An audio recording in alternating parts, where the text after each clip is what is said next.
What you're about to listen to is an exclusive interview with Steve Allen, who has written a new book called Dumped by Prometheus Books. Why is Bob Larson talking to Steve Allen? Well, first of all, he's one of the premier entertainers of our time, and he's also one of the most brilliant intellectuals of our age. The books which he's written, the television shows that he's produced, have profoundly affected American thought. And I'm deeply concerned about the level of knowledge and education in America and what it's doing to our society. That's one reason I wanted to talk to Mr. Steve Allen about his book.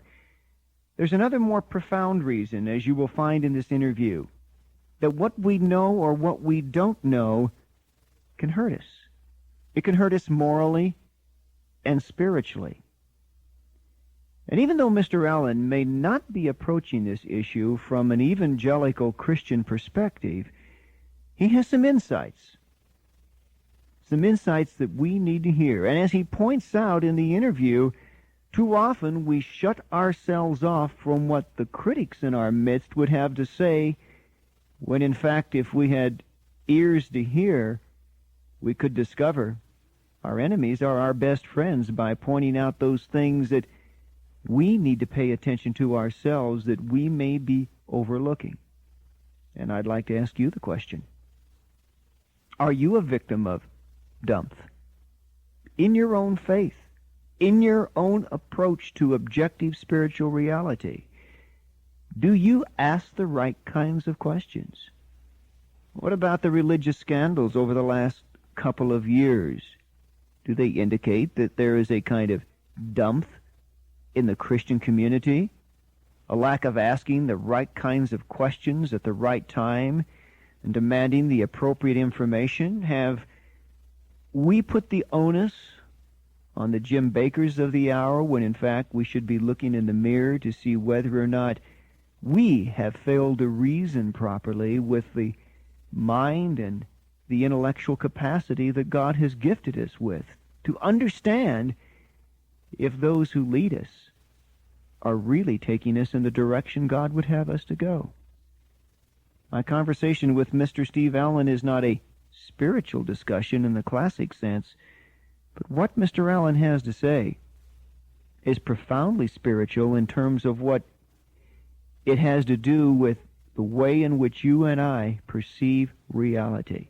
Francis Schaeffer once said, God is a reasonable God who has given us our minds to communicate to us reasonably. Those aren't his exact words, but that's the essence of what the late Dr. Schaeffer had to say. He was trying to get across to his readers that God is a God of logic and reason. Though we come to him by faith, he has given us our minds. And as the Scripture says, he that comes to God must believe that he is, and that requires more than just a leap of faith. It requires an exercise of our reasoning powers to believe what is truly true. So sit back and listen to Mr. Allen and me as we discuss the mediocrity of education and the terrible lack of reasoning and knowledge in our society, and then interpret that in terms of how you receive spiritual truth from God's Word, from the pulpit each Sunday, and from the human experiences you have with other Christians.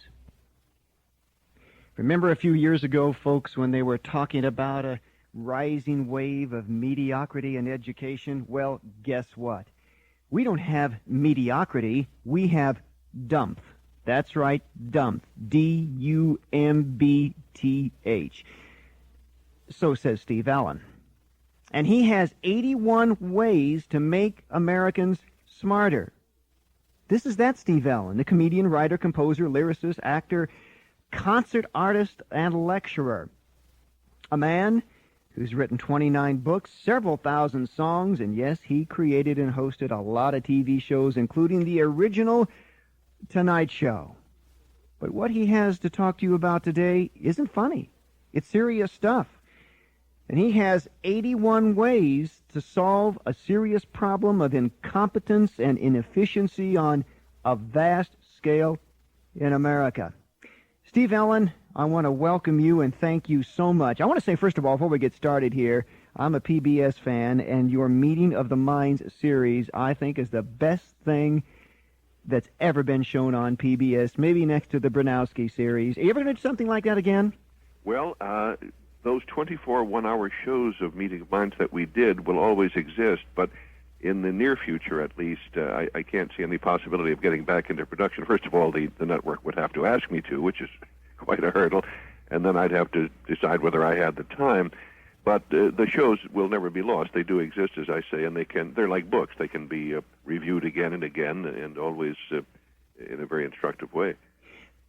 People like me who watch PBS feel a little bit in the minority. I have the feeling that we're the kind of people for whom your book was not intended. This is a very frightening tone, sir. I mean, to see what's going on in this country and coming from someone of your stature. When did you initially become alarmed? Is this something that's happened over the years or something that's crescendoed lately? Both, all of the above, as the saying goes. I first began to be conscious of it, although somewhat vaguely, in the 1960s. Although what might seem here as a digression has relevance, I came as a jazz musician out of the hip or jazz tradition. I began to be disturbed at people appropriating that who had never earned it. Young people who were really not hip, were not with it, to use a show business term, began to call each other man, in the way that only jazz musicians had originally, as if adding that one word in that sense to their vocabularies made them hip. And I didn't like a lot of what was the philosophy of the 1960s, the hey man, the goof off, drop out, turn on, light up, and all that stuff. There seemed something goofy about it to me. It was not totally evil. Nothing human can be totally evil.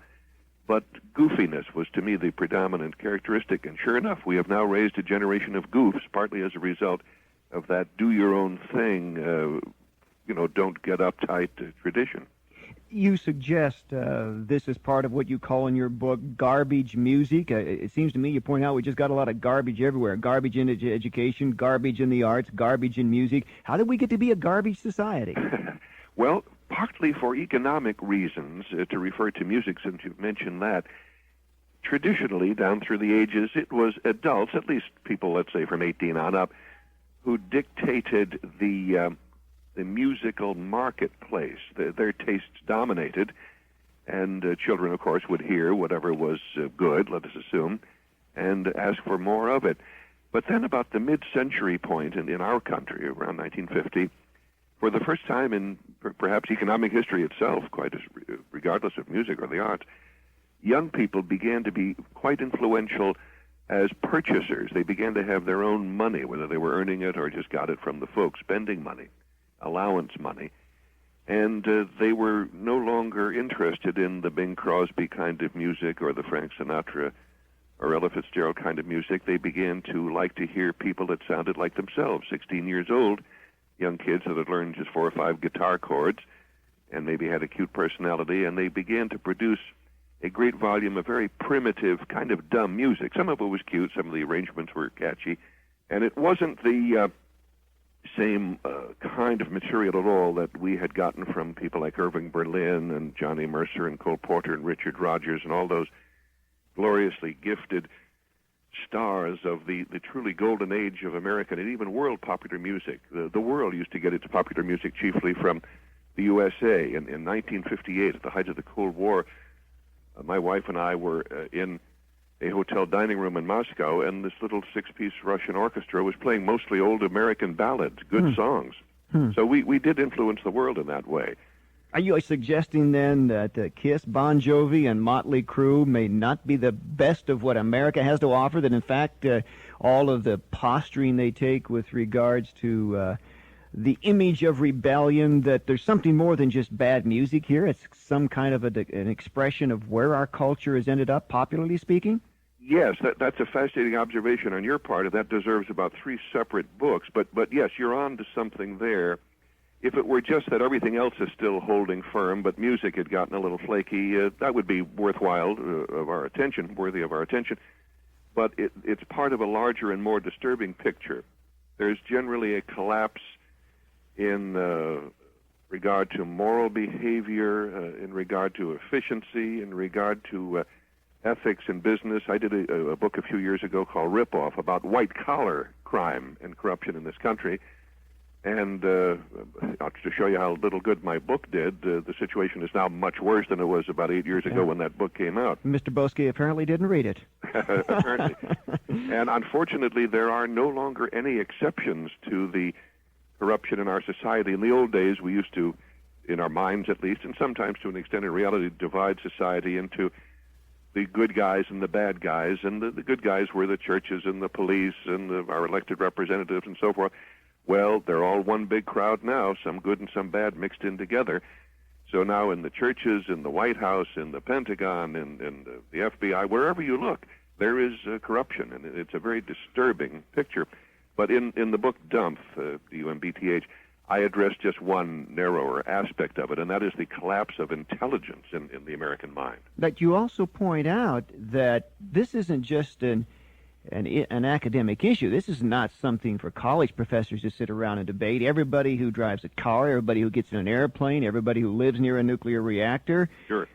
Life is at stake here. Comment on that. Exactly. Some of the instances of inefficiency are simply personally annoying or inconvenient. You get off the airplane at Kansas City and your luggage goes on to Cleveland or whatever.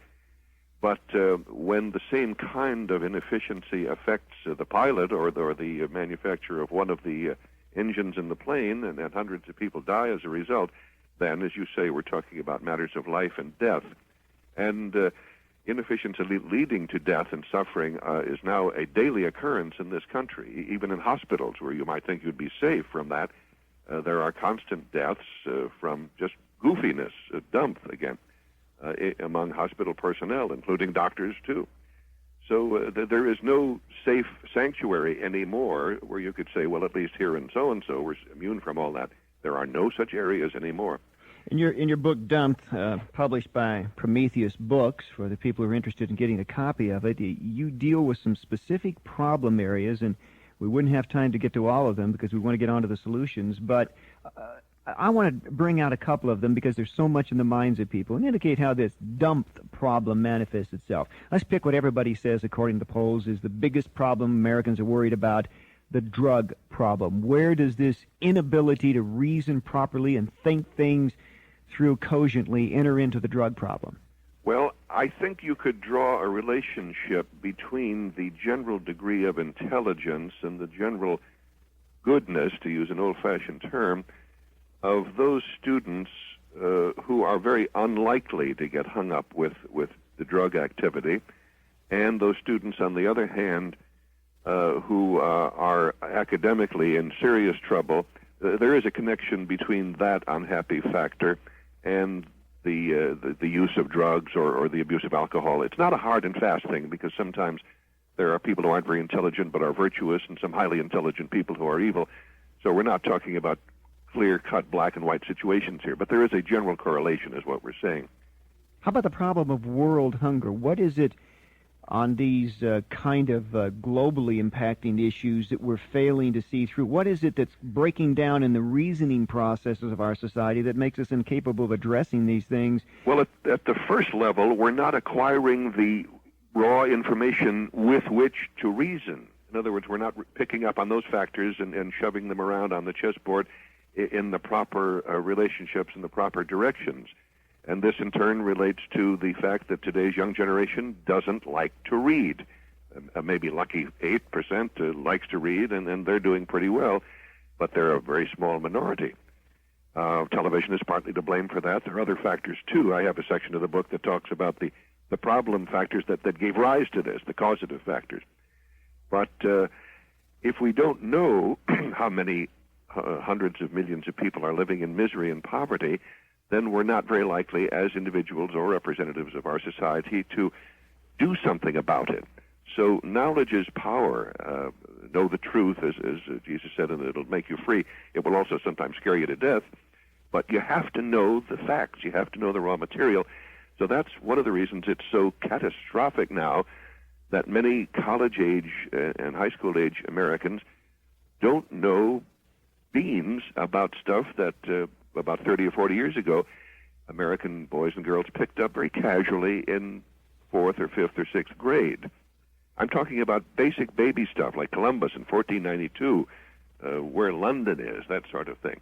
You mentioned Jesus a moment ago, and you point out in your book that while we've got all kinds of television preachers and there's a resurgence of interest in religion in America, that we, in fact, have a biblically illiterate society, both from a moral, perhaps, standpoint as well as a literary standpoint. Is this why we have the Jim Bakkers? Are we a society that claims to be Christian and or good or moral and claims to be founded in some transcendent kind of truth, but in fact we really don't know very much about it?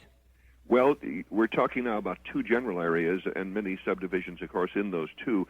One is, perhaps the most ancient problem of all.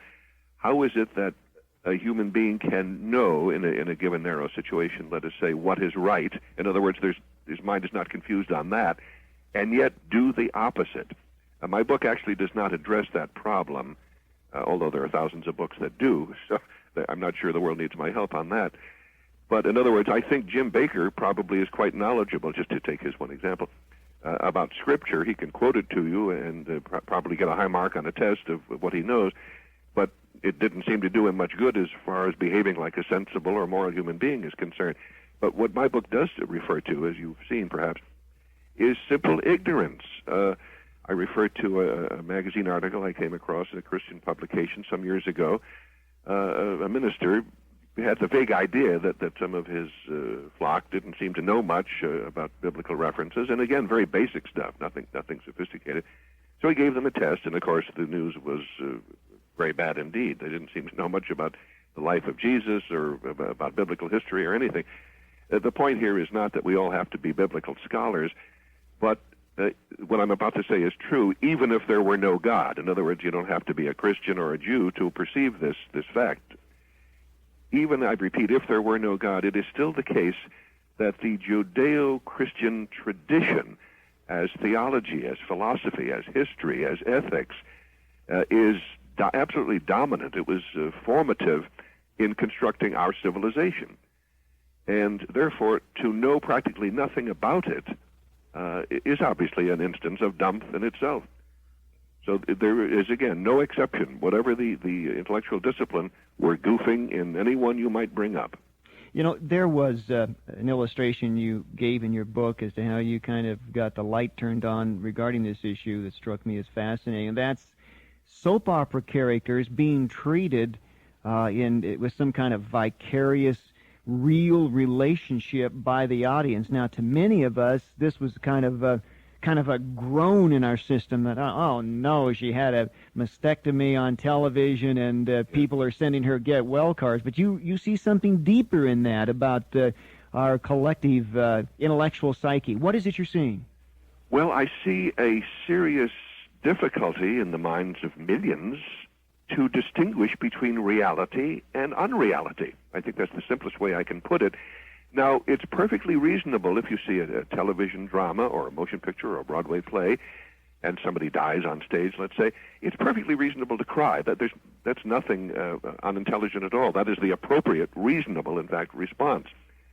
Or to feel that you've been very moved or inspired by some powerful dramatic presentation. So that's not the problem. I wish there were more of that, and less just staring and saying, I didn't think that was too good tonight, Mabel.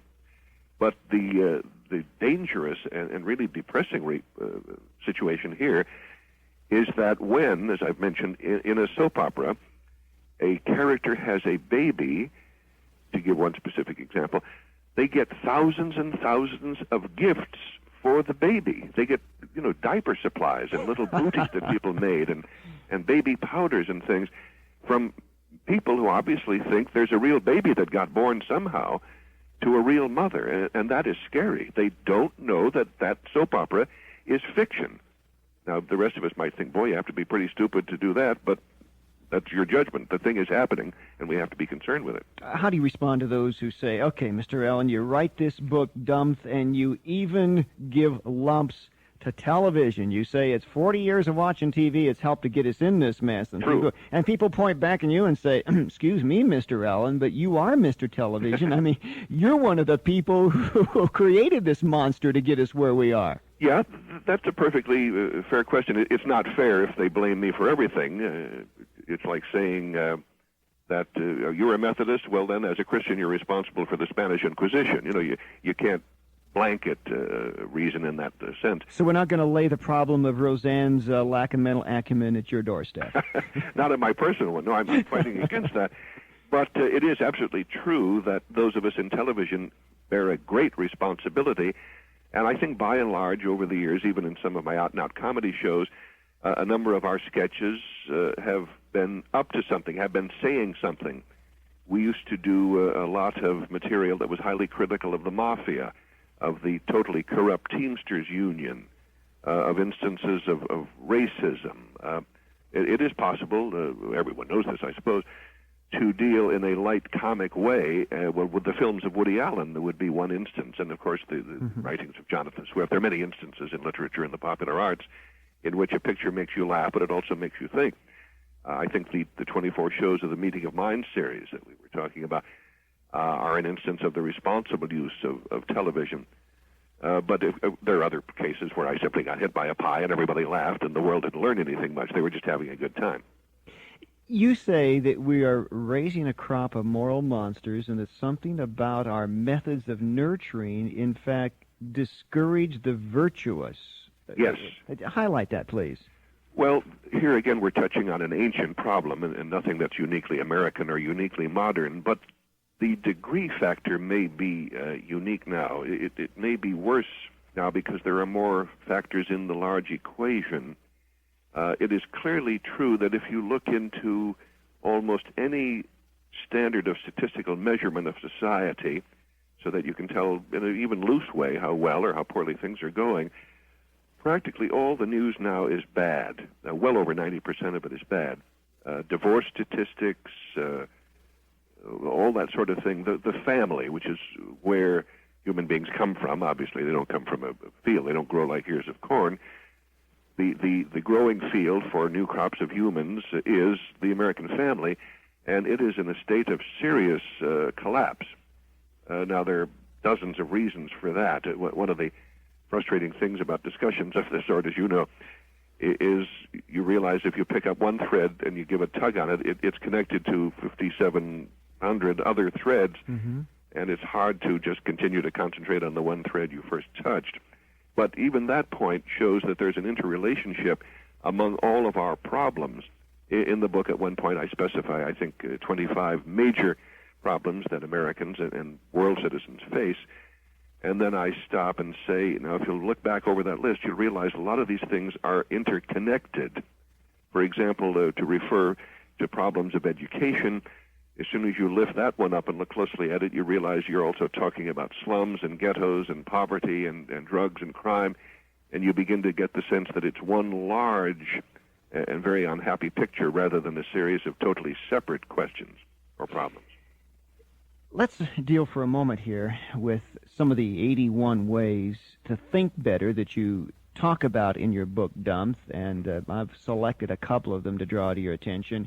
Number 14 says, beware of thinking that because you are bright and quick-minded, you therefore reason well. Now, are you going to tell us, sir, that the hope for humanity doesn't lie in the most brilliant of academia, that, in fact, reasoning may well be the province of the common man out there if he learns to do it? Well, the gifts of reason, or the tools of reason, I should say, are, yes, available to everyone except the physically or mentally handicapped, which means they're available to, 98% of us. They're in that way like the rules for playing the piano or playing a better golf game.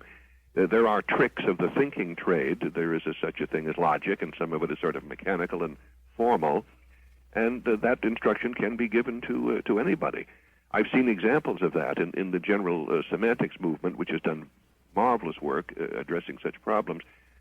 I once saw an instance of a group of children. They were in the 10, 11-year-old range, in other words, a level at which we don't expect a great deal of intellectual accomplishment from them, even the brightest.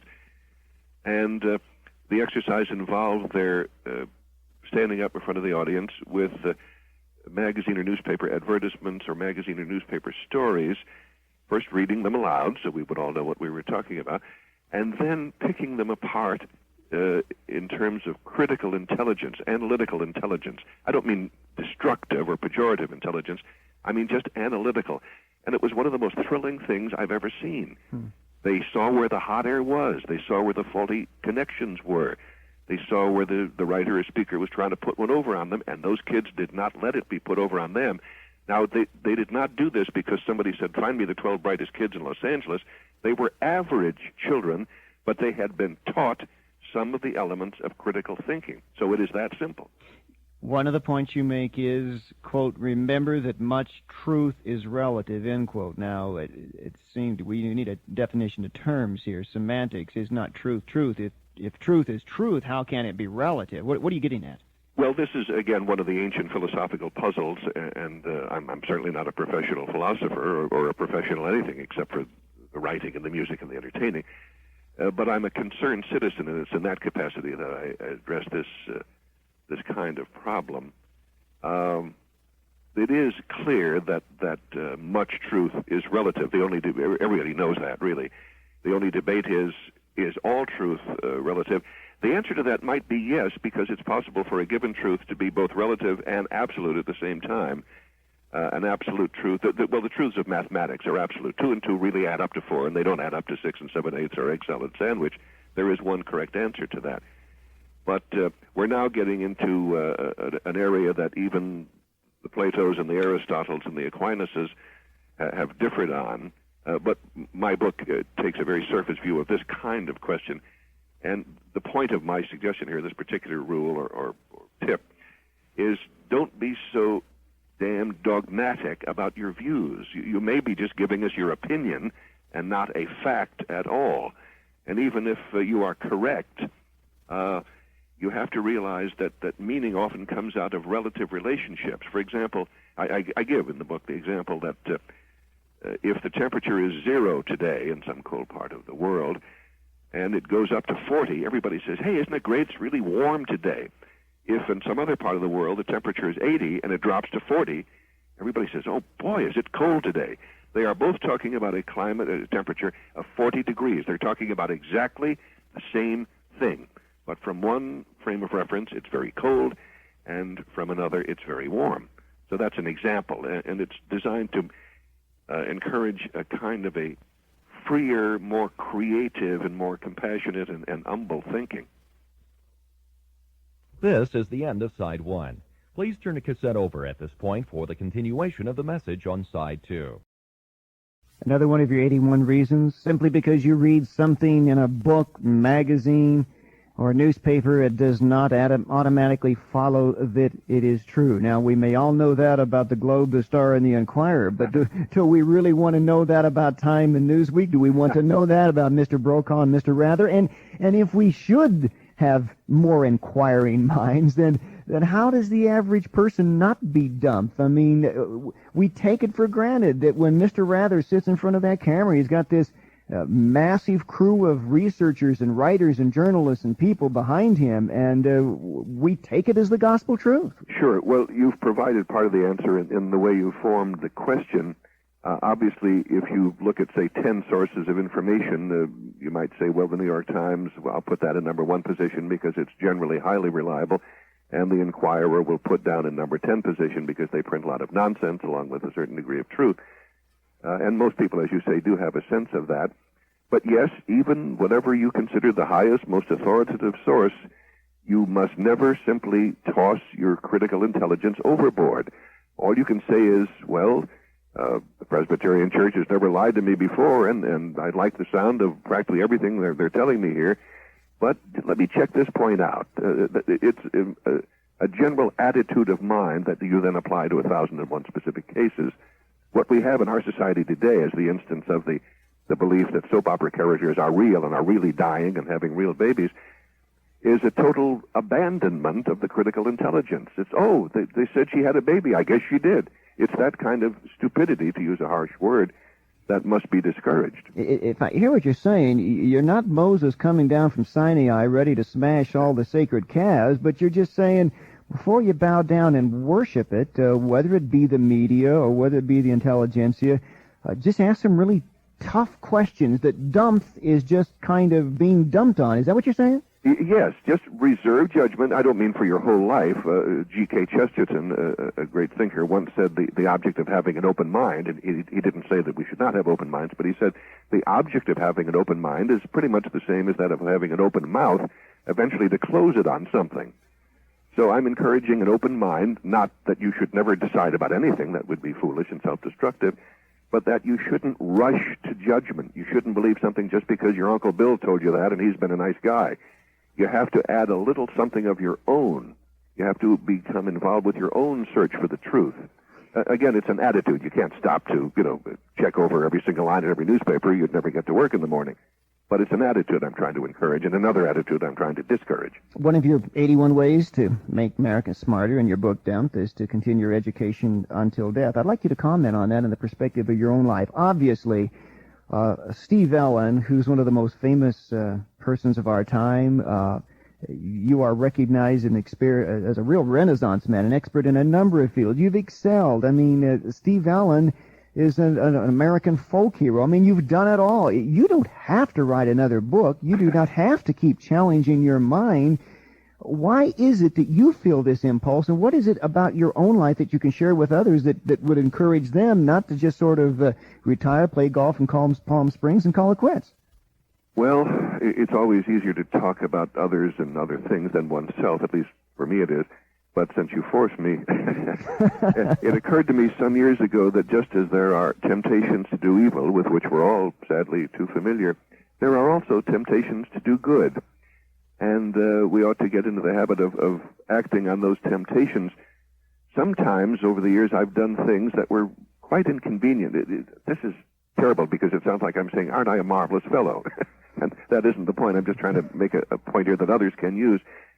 I've heard an appeal, somebody's in trouble or a city's in trouble or there's been an earthquake, whatever it is, and we're all accustomed to this. And I simply have come to conclude that when you hear these appeals, unless you're on your own deathbed or there's some reason you just can't help anybody at a given moment, you really should do something, whether it's send $5 or go down and visit the orphans on every Tuesday night or whatever there is. It's almost impossible for a person truthfully to say, I personally can't do anything at all. I'm busy. I have to play golf every Wednesday and bridge every Tuesday morning with the girls. That is very selfish thinking. And there's a point here that relates to the importance of the vote. It is absolutely true that no one vote means a heck of a lot statistically in any voting situation. But you cannot use that fact to proceed to argue, well, then to heck with voting, because as soon as the great majority decides that, our country starts to fall apart in a literal sense. Mm-hmm. So the country and the world fall apart morally if good people don't do anything. And there's even a famous quotation about that. It goes something like this: all that is required for the triumph of evil is for good people to do nothing. The words are better, but that's the point of it. Just to carry this a step further, I guess in talking with you, one of the things that's missing in a positive sense is a kind of arrogance of certitude. One might expect an individual like yourself who has done it all, been it all, and has the brilliance that you have to possess that. But it seems kind of what you're communicating through this book is maybe a little more humility among our leaders. Absolutely, and among all of us, including our leaders.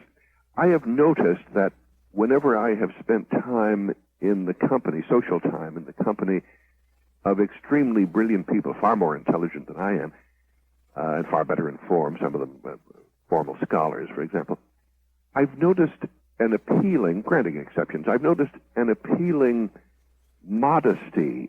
They set forth their ideas, if they're ad-libbing, thinking aloud, in a sort of a qualified, exploratory, experimental sense. They'll say, it might be that so-and-so and so-and-so, whereas if you talk to some people who know about 1/19th as much as the really bright ones, they often say, I'll tell you what it is, Charlie, and let me get you straight on this.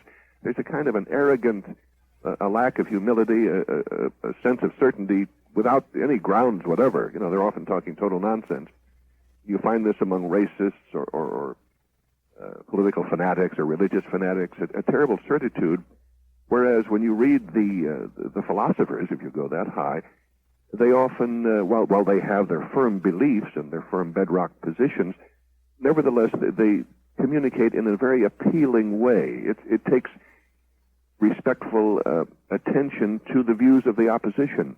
On the Meeting of Minds show, to refer to it again, when we had on a pair of our shows the Christian philosopher Thomas Aquinas, he made the point that he had learned a great deal from his enemies, by which he meant his philosophical opponents, not his physical enemies.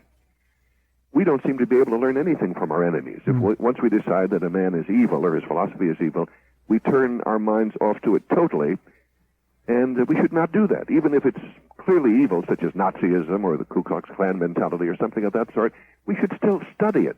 What made these people think as they did? What caused that? They were probably born with the same marbles as the rest of us. How did they go so wrong? We should study those processes.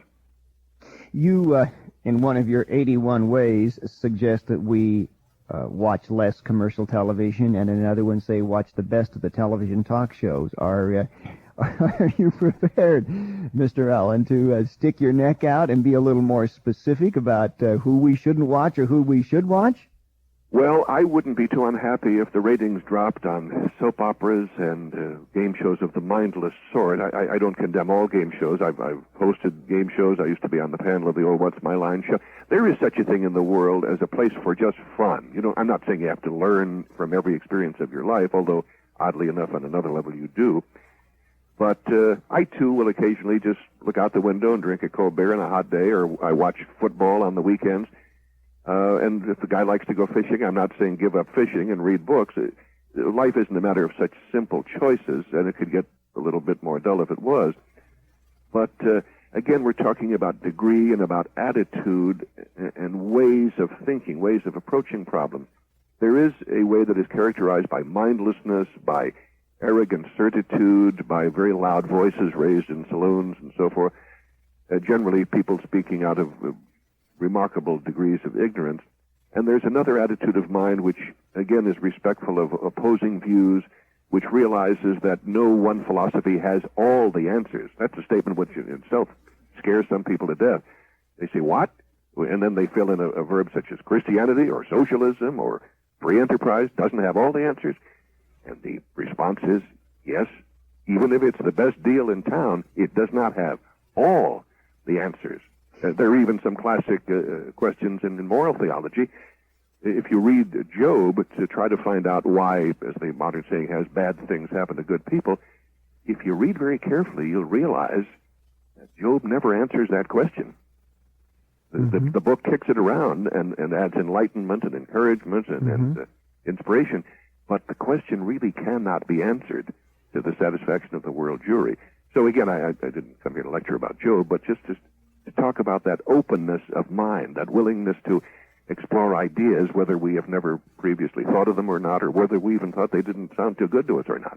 You suggest that we use words wisely. I think one of the things that disturbs me, if you spend any amount of time with young people today, is the extent of profane language, in that it seems to be an intellectual excuse for a paucity of knowledge, and it's just, it's like every 3 or 4 words is a profane expression. It's like we cannot find anything more challenging to say.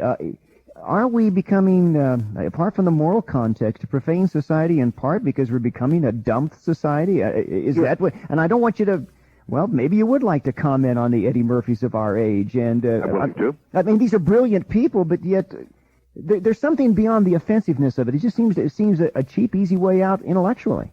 Yes, I deplore it as a comedian. I would not proceed to say that because such and such a comedian, Eddie Murphy or Donald Duck or whoever, does a lot of dirty stuff, that therefore he's not funny. Now, some people do argue. They say, well, I can't stand that filth. That man's not funny. They're wrong. Eddie Murphy is very funny. I wish most comedians were as funny as he is. So we're talking about a separate problem. And we're not talking about his generation either. You can say Frank Sinatra was the greatest popular singer of all time, but he's no rival for Francis of Assisi as a human being. And a man could be the world's greatest trombone player and still a rotten father and a rotten husband. So you have to make distinctions about people, of the different aspects of individuals. But I deplore the easy resort to vulgarity and obscenity now. And there's something dumb about it, too. First of all, it's desensitizing. Secondly, it's even a poor use of the vulgar terms. If you hit your thumb with a hammer, most people will say, well, on the air now, I'll just say, damn it, you know.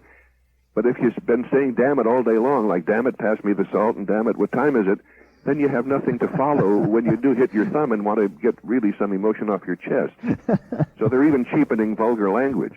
Let's talk about some solutions for a couple of minutes here. You offer some very concrete notions of what must be done, but you also warn about who can't save us from this situation. The technology, the military, the government can't get us out of it. Who's going to get us out of this situation? What do we do to not be dumped anymore? Everybody has to pick up an oar and start rowing very fast.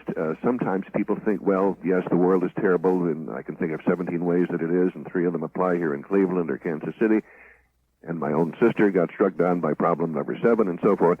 But I know what we'll do. We'll elect so-and-so to office, and he'll straighten it all out.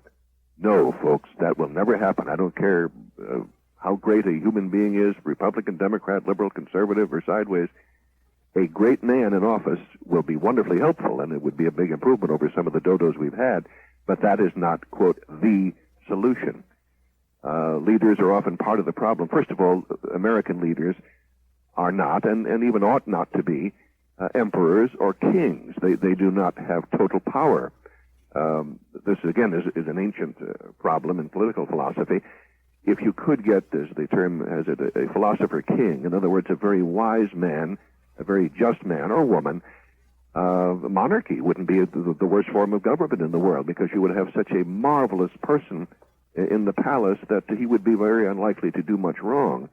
And you could easily imagine a situation in which a fine and virtuous king or queen was much superior to a bunch of crooked congressmen and senators and presidents and their crooked cronies. So we're not concentrating just on forms here, but about human behavior. The frustrating thing about answering these questions is you tend to think of a 7-hour answer to each one of them and end up leaving out an awful lot of important points. You want to add, as part of the solution, in your book, Dumped, published by Prometheus, a 4th R, reading, writing, arithmetic. Now you want to add reasoning. I think most people would say that, Mr. Allen, I'm a reasonable person, and I think things through. Are you telling me I don't carefully weigh decisions that affect my future and my family, my finances when I go into the voting booth? To hear you, I mean, you're saying that a lot of people are not reasoning. If they're not, then how do you convince them they're not, and how are you going to inculcate that? Yes, you're obviously a very reasonable person by the form in which you state your questions, but I believe it's clearly established, and who cares what I believe, it is clearly established that most people do not reason very well. In fact, there is no person on earth who reasons well all the time. I certainly do not.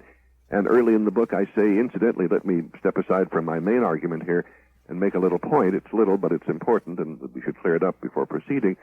And that is that a course in rationality or the development of critical thinking skills, along with feelings about the responsibility of citizenship and so forth, unfortunately will not solve certain kinds of human problems. And those tend to be moral problems, problems of good and evil. It is possible to be highly intelligent and yet to wreck your marriage or do all kinds of terrible things. Most of the people stealing money in the corporate marketplace now are highly intelligent individuals. So simply being intelligent, although we all ought to be much more so and more reasonable, is not a golden solution to all of our problems. Our problems are still there, even if we all suddenly woke up next Tuesday morning remarkably bright and remarkably rational. The problems would still exist. All I would say is that if such a state of affairs were to come about, our problems would be much closer to solution than they are now, when there seems to be social chaos and discordant voices and not a great deal of progress being made.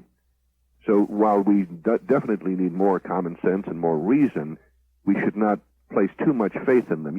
You really can't place total faith in anything human, which I think is how much ideas of the divine have developed. We can easily conceive of the ideal of perfection, but it is literally never encountered in human experience.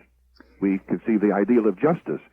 There seems to be no natural justice in the universe, so far as the evidence would indicate, and therefore we must all impose much more justice. We humans have that job of creating justice in specific human applications and just working hard as hell on that one. Before we pass this time away from us, I'd like you just to respond to me. Let's suppose that on the premise of your book, Dumps, and what you hope to achieve, you were to be asked to speak on 3 separate occasions to 3 separate groups of leaders. One would be educators. Mm-hmm. The second would be Madison Avenue advertising executives. And the third would be leaders of the religious community.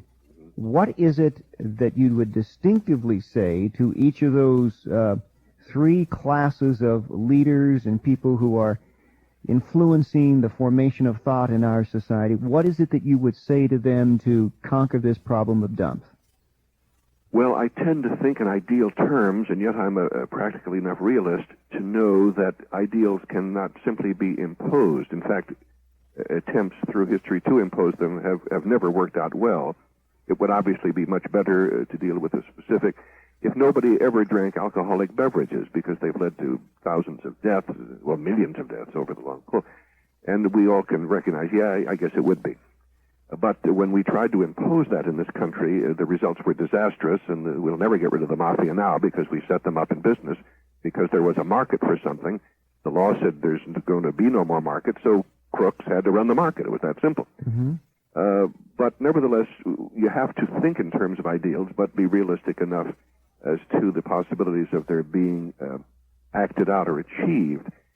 It would be easy enough to, if I may digress to a point, I was once speaking some years ago about the Middle East, the dreadfully difficult problems of the Middle East, to a largely Jewish audience here in Los Angeles. And after the speech was over, there was a question period. The very first question was a tough one. The man stood up, an elderly gentleman, and he said, "Are you really suggesting to us that you know what should be done in the Middle East?" Meaning the problems between the Israelis and the Arabs. And I realized that the audience would laugh at what I said, but it also meant the point. I said, "Oh, absolutely. I know exactly what should be done." And the whole audience went, hubba, hubba, hubba. Look at this man telling us, for thousands of years nobody's been able to work that out, and he stands in front of us saying he knows what should be done. So I waited till the hubbub died down, and then I added, but who could get the Israelis and the Arabs to listen to me? It's not that difficult to tell where justice lies, but again, trying to get the Northern Irish and the Southern Irish to accept that's the tough part. So what would you say to the educators? What would you say to the advertising executives? What would you say to the religious leaders, specifically to each of them? To the educators, I would say, I love you. You are getting very poorly paid for one of the most important jobs in the world, and I will do whatever I can to get you more respect, but you must also do a better job to earn more of that respect. Some of you, I won't look you in the eye, but some of you know who you are. You are not qualified. Tests have shown this repeatedly. There must be a reform, and you must not think that it's just a matter of statistics or other people. Look in your mirror. If you're teaching geography and you yourself are failing geography tests, get those textbooks out, do your own homework, work harder. It's very easy to give such prescriptions, but anyway, that gives a faint idea of what I would say to the educators. Mm-hmm. As regards the religious leaders, that is the toughest one of all. If we start with the assumption that there is one God, in other words, do not argue about that point, let's just make that assumption, then it is, on the one hand, a very depressing reality that there are thousands of forms of religion. At first you might say, well, why is that so? I mean, they're all worshiping God. Isn't that kind of nice? The answer is there are elements of niceness to it, but it is a much more complicated question than that, because the beliefs of religion A, in many cases, flatly contradict certain beliefs of religion B. Now, we know, even the least qualified thinkers among us know that if two statements are mutually contradictory, they cannot possibly both be correct. They can possibly both be incorrect, but correctness in both of them is automatically ruled out. So that is part of the depressing aspect of religion. So many good people over the centuries, so many people with the best of intentions, some of them literally saintly, truly superior, salt-of-the-earth people, and yet their views conflict. And then, of course, I would encourage the virtue of humility, which is recognized as a virtue by almost all religions, but mostly in commentary and sermons, and not too often encountered. What you often find in the field of religion, which is in contrast to the field of science, where things can be absolutely established with an almost 100% degree of clarity, what you find in religion, where it's very difficult to establish things in the factual sense, far more certitude than you find among the scientists. So it's a fascinating subject, and again, that question deserves about a 9-hour answer. Would it be fair to say that your book is not about the closing of the American mind, but the opening of the American mind? That is the ideal that motivated me, yes. That's why I went to the trouble to make 81 specific recommendations. I wouldn't expect any reader to put all 81 to work in his personal experience. I'd be happy if they ran with 27 of them or 43, because at the moment most folks are not paying attention to this as a problem at all. So I'm a writer, and when you get any writer interested or passionately involved with a particular question, he or she will write about it eventually, and then you never know what effect you will have on 50,000 readers. I suppose you'll have 50,000 different effects. The book is called Dumph by Prometheus Books. It's a trite, old expression to say that someone is a gentleman and a scholar, but Mr. Allen, you really do qualify, and I thank you for taking time out of an important schedule to be with us. Well, thank you, and this is not just an idle compliment, but your questions are the best I've heard about this book, and I've talked to scores of people the last few weeks about it. I appreciate your interest. Incidentally, a technical note, not all the bookstores in the world can accommodate or store all the books that have been published, so some shops probably don't have this. But for those who are interested, there's an 800 number that they can get information from. Please give that. Okay, that's 421-0351. And I thank you so much for your interest in the book. Thank you, Mr. Allen. I appreciate your time with us today. Okay, bye-bye. Thank you, bye. This cassette was an exclusive interview with Bob Larson.